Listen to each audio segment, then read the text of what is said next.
Ryan Holiday, Trust Me, I'm Lying, Confessions of a Media Manipulator.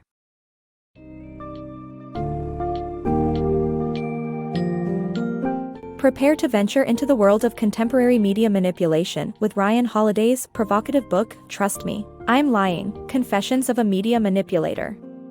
This summary explores the hidden workings of the blogosphere, revealing how page views, ad revenues, and manipulation of emotions drive the content we consume online.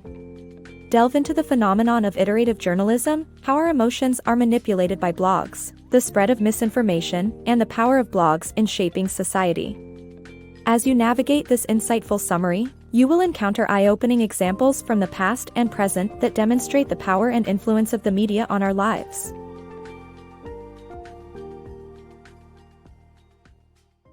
The business of blogging. All successful blogs aim to make money by primarily selling ad space. Large media companies buy blogs, especially those with high traffic, as they are like internet properties with valuable ad space. Successful blog owners often sell their blogs to larger news media companies to become multimillionaires. Faulty iterative journalism. The dark side of constant online news cycles exposed in favor of generating revenue, utilizing iterative journalism to publish first and fact-check later. Online blogs are known for their constant news cycles, often producing multiple posts a day. This is because the more content a blog produces, the longer the reader typically stays, which increases ad impressions and revenue for the blog. Unlike traditional news media outlets, blogs have no restrictions on the amount of content they publish, leading to the rise of iterative journalism. Iterative journalism is a practice where blogs publish articles based on even the slightest whiff of a story, without conducting any fact-checking. This phenomenon allows online bloggers to generate content rapidly but at the cost of publishing misinformation or lies. An excellent example of iteration journalism occurred in 2008, when CNN's citizen journalism website iReport reported that Steve Jobs, Apple's founder, had died of a heart attack. Initially, all blogs ignored the rumor, except for Silicon Alley. Eager to generate unique content, they published the news as if it were factual. In the second stage of iterative journalism, when an article turns out to be incorrect or founded on rumors, the blogger either changes the headline or adds a spin to the story to make it appear factual. In the Steve Jobs story, Silicon Alley rephrased the article by changing the opening sentence to "Citizen journalism fails its first test," making it appear that their point had been all along.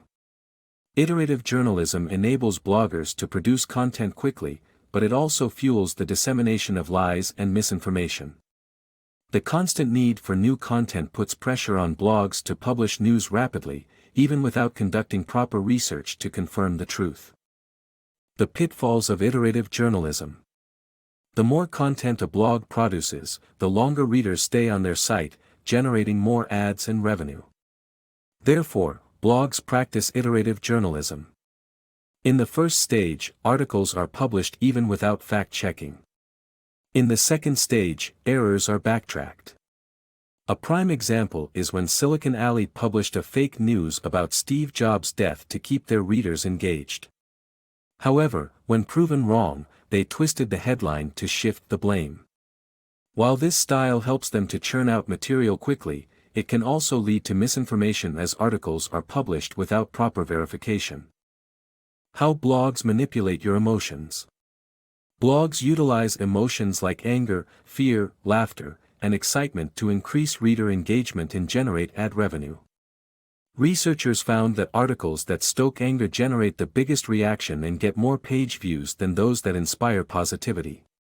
Sadness, on the other hand, does not result in viral sharing due to its low arousal nature. This study and others help blogs understand what content will bait readers and increase their profits. The danger of revisions. Revisions on blogs can lead to misinformation and reinforce false beliefs, according to research. Even if corrections are made, first impressions stay and reinforce ideas in readers' minds. A University of Michigan study found that readers who received an article with a corrective note were more likely to believe the claim it refuted. This is because reading something twice reinforces the original claim and has the opposite effect of correction. Therefore, blogs' tendency to revise content as they go can be considered a source of misinformation. The power of political blogs. Political blogs have an enormous impact on society and can shape political campaigns and events. They attract the most traffic during election cycles by speculating on potential candidates. Blogs like Politico, even with a small direct following, are read by the media elite, giving their stories an indirect mass audience. An example of blogs' power is Terry Jones's Quran-burning ceremony, which blogs spread before major news outlets reported on it. Blogs have the power to influence public opinion and can even lead to dangerous consequences. The modern witch hunt. Throughout history, we've enjoyed publicly shaming and punishing others, creating scapegoats for our anger. In today's world, blogs serve as the 21st century degradation ceremonies where people post furious replies or spread the articles on social media expressing indignation. This is demonstrated by the witch hunt against Julian Assange, the founder of WikiLeaks, where influential blog Gawker turned against him through provocative headlines generating thousands of additional views. We're only too eager to vilify anyone we find unpleasant, and our modern witch hunts serve to satisfy this urge.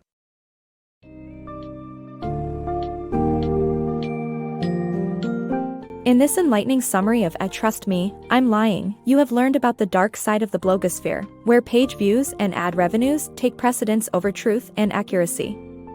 The phenomenon of iterative journalism exemplifies the pitfalls of publishing stories without proper fact-checking, while the manipulation of emotions, particularly anger, helps generate more engagement and ultimately increase revenue.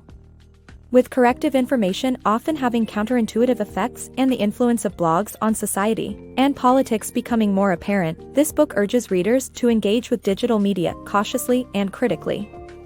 In today's world, understanding media manipulation is key to navigating news and current events with sound judgment.